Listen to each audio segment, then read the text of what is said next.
막대한 혈세가 투입된 해외 자원개발 사업이 돈만 날린 채 실속은 거의 없어 사실상 실패한 것으로 감사원 감사 결과 드러났습니다. 네, 묻지마 투자에 외형 부풀리기에만 치중했다는 지적입니다. 취재기자 연결해서 알아보겠습니다. 황혜경 기자.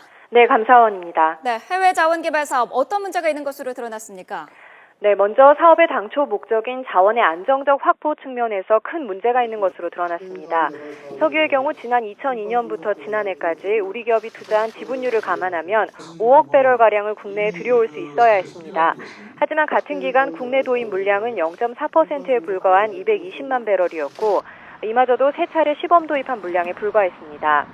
1조 원을 투자한 미국 앵커 유전 광구의 경우 미국은 석유 반출이 법적으로 금지돼 있기 때문에 비상시에도 국내로 석유를 가져올 수가 없습니다.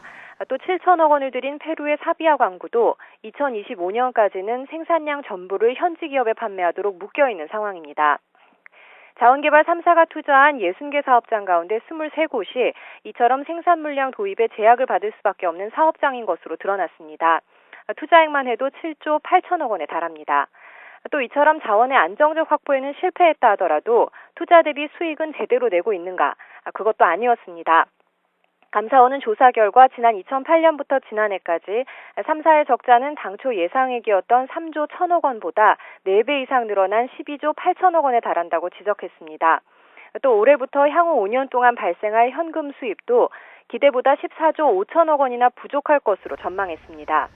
특히 일부 사업의 경우 그동안 투자비 회수 실적도 없고 또 수익성도 없을 것으로 보이는데도 향후 투자 계획이 6조 7천억 원에 이르는 등 그대로 진행된다면 큰 재무위기로 이어질 우려가 있는 것으로 조사됐습니다.